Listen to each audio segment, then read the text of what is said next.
पद्म तालाब में जो कमल है उससे दूना कमल महापद्म में है, महापद्म से दुगुना तिगिंछ में है। इसी तरह पद्म तालाब की जो लंबाई चौड़ाई गहराई है उससे दूनी महापद्म की और उससे दूनी तिगिंछ की। इनमें कौन रहता है?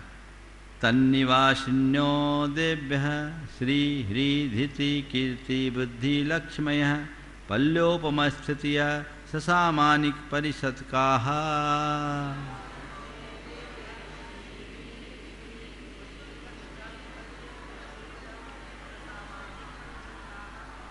इन कमलों में महल बने हुए, उनमें निवास करने वाली देवियां हैं, जिनके तन निवासिन्य देव्या, उनमें निवास करने वाली देवियां।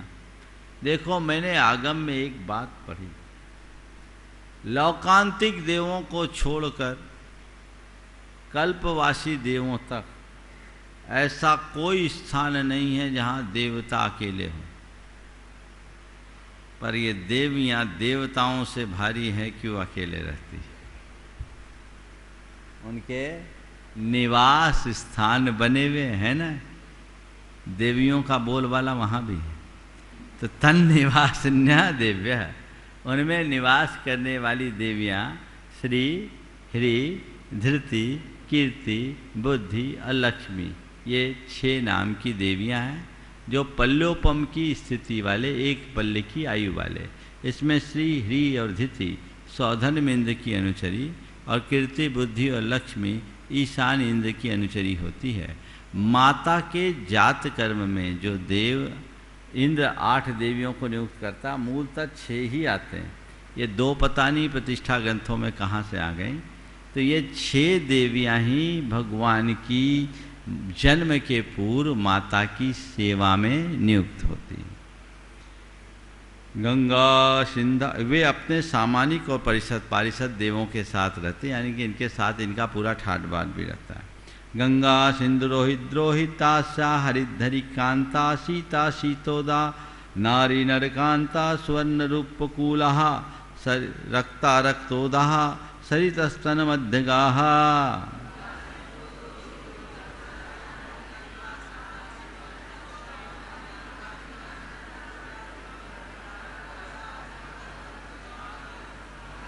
इनके मध्य गंगा सिंधु रोहिताशा हरि हरिकांता सीता शीतोदा नारी और नरकांता सुवर्णकुला रूपकोला रक्ता रक्तोदा नाम की 14 नदियाँ हैं।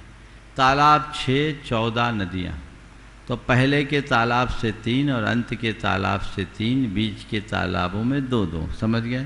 पहले में कौन कौन से? गंगा और सिंधु, फिर रोहिताशा में रोहिताशा, रोहित नहीं, बाद में फिर एक नीचे का एक ऊपर का, और आखिरी में रक्ता रक्तोदा और रूपकुला, ये 3। बाकी बीच के 2-2 हैं। इस प्रकार 6 तालाबों से 14 नदियाँ निकलती है, जो कहाँ जाती है?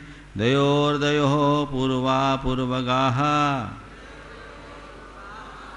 2-2 नदियों में जो पहली नदी वो पूरब की तरफ बहती है। शेषास्त्वपरगाः, शेषास्तु अपरगा, शेष नदियाँ अपर यानी पश्चिम की ओर जाती है। 7 क्षेत्रों में प्रत्येक क्षेत्र में 2-2 नदियाँ बहती है। भरत क्षेत्र में गंगा और सिंधु महानदी है, और विदेह क्षेत्र में सीता और शीतोदा, और ऐरावत क्षेत्र में रक्ता और रक्तोदा। बीच का आप लोग लगा लेना। 14 नदी सहस्र परिवृता गंगा सिंधवादियो नद्यः। ये गंगा सिंधु आदि नदियाँ 14 हजार सहायक नदियों से भरी है। पर ऐसा कहते हैं जितनी भी गंगा और सिंधु की सहायक नदियाँ हैं ये म्लेच्छ खंड में जाती, आर्यखंड में नहीं। भारत 6 पंचयोजन 6 विस्तार 6 कोणविंशति भागा योजनस्य।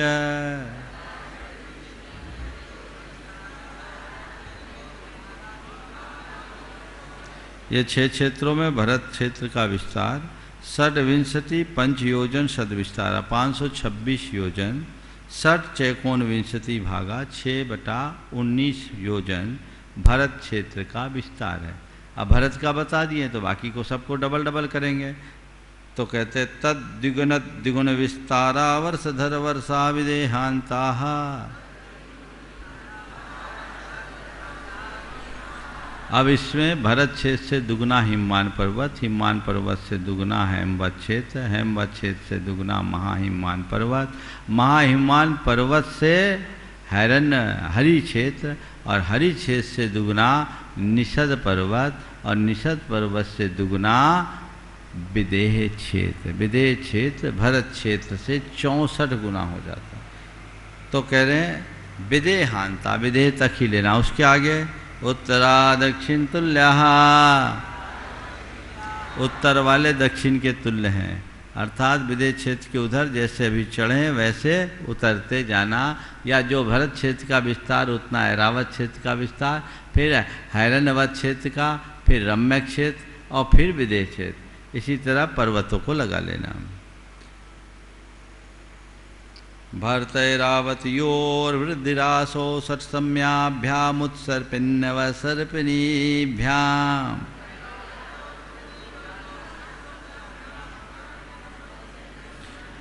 भरतैरावतयोः, भरत और ऐरावत क्षेत्र में वृद्धि ह्रासो, वृद्धि और ह्रास होता है। कैसे होता है? षट्सम्याभ्याम, कालों के 6 कालों के द्वारा। कौन कौन से? उत्सर्पणी अवसर्पणीभ्याम, उत्सर्पणी काल और अवसर्पणी काल।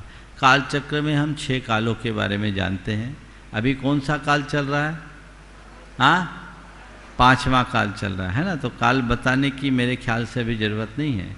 ये 60 काल का परिवर्तन केवल भरत और ऐरावत क्षेत्र में होता है, और भरत और ऐरावत क्षेत्र के भी आर्यखंडों में इन कालों में यहाँ के रहने वाले मनुष्यों की आयु, अनुभव, शरीर की ऊंचाई, भोगोपभोग के साधनों में वृद्धि और हानि होती है। जिस काल में वृद्धि होती है उसको बोलते हैं उत्सर्पणी काल, और जिसमें हानि होती है उसको बोलते हैं अवसर्पणी काल। तो उत्सर्पणी काल और अवसर्पणी काल, जैसे घड़ी देख रहे हैं सामने, 12 से 6 नीचे आ रहे हैं ये अवसर्पणी है, और 6 से 12 ऊपर जाएंगे ये उत्सर्पणी है। समझ गए ना? तो ये काल का चक्र ऐसे उतरता है और फिर चढ़ता है। अभी हम लोग उतार पे हैं, 5 तक आ गए, 6 में आएंगे, फिर धीरे धीरे चढ़ना शुरू होगा। तो ये अवसर्पणी और उत्सर्पणी काल का प्रभाव भरत और ऐरावत क्षेत्र में होता है। अब हम लोग प्रायः इसकी व्याख्या ये करते हैं, ग्रंथों में भी ऐसा ही ज़्यादातर लिखा है कि भरत और ऐरावत क्षेत्र के निवासियों में, जबकि आचार्य विद्यानंदी ने श्लोक वार्तिक में लिखा है कि उस क्षेत्र में भी वृद्धि ह्रास होता है। तो बहुत सारे धरती में हम देखते हैं ना, बहुत कुछ परिवर्तन आ जाता है। ये परिवर्तन काल के प्रभाव से, हम जब कानपुर गए थे तो वहाँ के बुजुर्गों ने बोला, महाराज जी गंगा यहाँ से रूठ करके लगभग 6-7 किलोमीटर दूर चले गए, और ज़्यादा दूर चले गई, है ना। तो ऐसे चीज़ें बनती और बदलती है। 10-20 साल 50 साल में इतना बड़ा अंतर आ सकता है, तो आगे तो बहुत बड़ा काल है। तो भरत और ऐरावत क्षेत्र के धरती में भी परिवर्तन हो सकता है, ऐसा समझा जा सकता है। ताभ्याम परा भूमियो अवस्थिताः, भरत और ऐरावत क्षेत्र के आर्यखंडों के अलावा जितनी भी भूमियाँ वो अवस्थित है, उनमें कोई वृद्धि हानि नहीं होता। एक द्वित्रिपल्योपम स्थितियो, एक द्वित्रिपल्योपम स्थितियो हेमवतक हारिवर्षक दैव कुर्वकाः।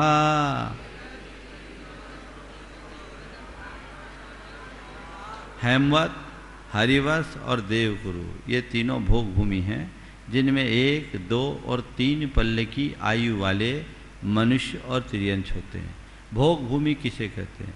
जहाँ अपने जीवन के निर्वाह के लिए कोई कर्म न करना पड़े और हमारी समस्त आवश्यकताओं की पूर्ति वहाँ अवस्थित 10 प्रकार के प्राकृतिक कल्प वृक्षों से हो जाए, उस भूमि को भोग भूमि कहते हैं। तो भरत और ऐरावत क्षेत्र में तो पहले, दूसरे, तीसरे काल में, अर्थात सुखमा और सुखमा दुखमा काल में भोग भूमि होती है, बाद में कर्म भूमि होती है। लेकिन हेमवत, हरि क्षेत्र, विदेह क्षेत्र, इसी प्रकार रम्य, हैरण्यवत और उत्तर कुरु, रम्यक, हैरनवत। विदेह क्षेत्र में एक देव कुरु है और एक उत्तर कुरु है। इनमें सदा भोग भूमि का अवस्थान होता है, जो इनकी आयु 1 पल्ल, 2 पल्ल और 3 पल्ल की। ये पल्ल उपमा काल है जो असंख्यात वर्षों का होता है। तथोत्तरः, जैसा इधर है वैसे उत्तर में लगा लेना। विदेहेषु संख्ये कालाः, लेकिन विदेहों में 5 विदेह हैं। इन विदेहों में रहने वाले मनुष्यों की संख्यात वर्ष की आयु होती है, जो हमारे तीसरे काल के आदि और अंत के समान, तीसरे काल के अंत और चौथे काल के आदि के समान उनकी आयु और शरीर की ऊंचाई आदि बनी रहती है। भरतस्य विष्कम्भो जम्बूद्वीपस्य 90 भागः, भारत क्षेत्र का कुल एरिया अगर जम्बूद्वीप से निकाले तो 190वां भाग है। समझ गए? जम्बूद्वीप में 1 लाख में 190 का भाग दें तो 526 सही 6/19 आएगा। दीर्घात की खंडे, धात की खंड में 2 भरत क्षेत्र हैं। पुष्करार्धे च, पुष्करार्ध में भी ये सब 2-2 व्यवस्था है। जो यहाँ है उसकी 2-2 रचना है। प्रांग मानुषोत्तराण मनुष्याः, मानुषोत्तर पहले पर्वत से पहले ही मनुष्य रहते हैं। मनुष्य लोक की एक सीमा है और उस सीमा में चारों तरफ एक चूड़ी के आकार का पर्वत है, उसको बोलते हैं मानुषोत्तर पर्वत। समझ गए? जो मेरू पर्वत से 22,500 योजन वाला है, यानी 22,500 लाख, 22.5 लाख इधर, 22.5 लाख इधर, तो टोटल 45 लाख का डायमीटर होता है। तो इतने इस पर्वत का उल्लंघन मनुष्य कभी नहीं कर सकता, इसलिए इसको बोलते हैं मानुषोत्तर पर्वत। तो मनुष्य मानुषोत्तर पर्वत के भीतर ही रहते हैं। आर्या म्लेच्छाश्च, आर्य और म्लेच्छ के भेद से मनुष्यों के 2 भेद हैं, जो गुणों और गुणवानों के द्वारा पूजे सेवे जाएं। जो सभ्य आचरण वाले सदाचारी पुरुष होते हैं वे आर्य कहलाते हैं, और म्लेच्छ जो आचार विचार से हीन होते हैं, निम्न होते हैं, उनको म्लेच्छ कहते हैं। तो मनुष्य 2 प्रकार के हो गए, एक आर्य और एक म्लेच्छ है। आर्य वही है जो अच्छा कार्य करे और म्लेच्छ वही है जो बुरे कार्यों में लगे। हमें ऐसा भी समझ करके चलना चाहिए। हमारा सौभाग्य है कि हमें आर्य खंड में जन्म लेने का सौभाग्य मिला और सही कुल में जन्म लेने का सौभाग्य मिला। ऐसे कुल में, जिस कुल में पीढ़ियों से सदाचार की परिपाटी है, कितना बड़ा सौभाग्य। तो इस सौभाग्य को महासौभाग्य में परिवर्तित करो। हमारे आचरण में उसकी गंध होनी चाहिए। कुरल काव्य में लिखा है कि भूमि की उर्वरता का पता उसमें बोए गए बीज से लगता है। कौन सी जमीन कितनी उपजाऊ है इसका पता कब लगेगा? जब उसमें बोए गए फसल को लहलहाता हुआ दिखेंगे। तो भूमि की उर्वरता का पता उसमें बोए गए बीज से लगता है, तो मनुष्य के आचरण से उसके कुल का पता चलता है। तुम्हारा आचरण सही होना चाहिए। आर्य कर्म करो, अनार्य कर्म से बचो। दुर्भाग्य है कि आज आर्य भी अनार्य कर्म में लग रहे हैं। अगर ऐसा कर्म करोगे सुनिश्चित तौर पर जीवन का पतन होगा, हमें ये समझना चाहिए। निस्थिति परावरे त्रिपल्योपमांतर मुहूर्ते भरते रावत विदेहा कर्म भूमियो नत्र देव कुरुत्तर कुरुभ्य।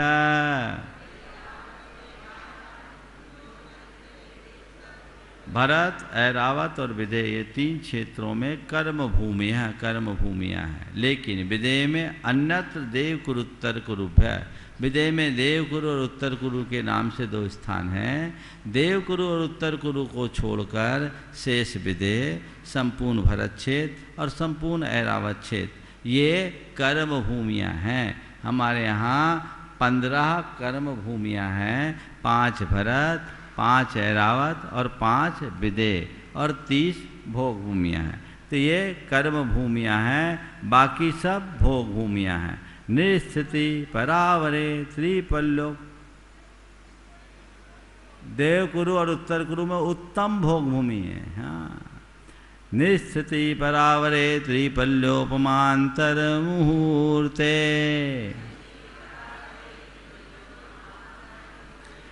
मनुष्यों की स्थिति यानी आयु, पर यानी उत्कृष्ट, अवर यानी जघन। उत्कृष्ट और जघन आयु क्रमशः 3 पल्ल और अंतर्मुहूर्त है। यानी मनुष्य ज़्यादा से ज़्यादा जिंदा रह सकेगा तो 3 पल्ल तक, 1 पल असंख्य वर्षों का होता है और कम से कम अंतर्मुहूर्त। पर यह 3 पल्ल की आयु हमारी आपकी नहीं है, यह भोग भूमि के जीवों की है। हम आप संख्यात वर्षायुष्क जीव हैं और हमारी आयु संख्यात वर्षों की होती है। मनुष्यों की, कर्म भूमि के मनुष्यों की आयु 1 कोटि पूर्व से अधिक नहीं होती। त्रयज्ञ जघन अंतर्मुहूर्त की नहीं, कर्म भूमि की होगी, भोग भूमि में नहीं होगा। भोग भूमि में 1 पल से नीचे की आयु नहीं होती। यहाँ घटती घटती आती है अवसर पर निकाल में, वो अलग बात है। त्रयज्ञोनिजानां च,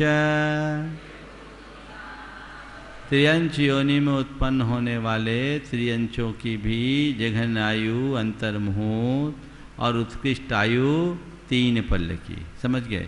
भोग भूमियों की जघन आयु 1 कोटि पूर्व से एक समय अधिक होती है। समझ गया? उत्कृष्ट आयु 3 पल्ल की, जो काल के परिवर्तन से होता है। इस प्रकार तत्वार्थ सूत्र का 3 अध्याय यहाँ पूर्ण हुआ। हम इन सब बातों को ध्यान में रखें और अपने जीवन को ऐसे मार्ग में लगाएं जिससे इस आवागमन के चक्र से मुक्त हुआ जा सके। बोलिए परम पूज आचार्य गुरुवर श्री विद्यासागर जी महाराज। बोलिए परम पूज्य श्री प्रमाण सागर जी महाराज की, मुनिवर श्री हरह सागर जी महाराज की जय।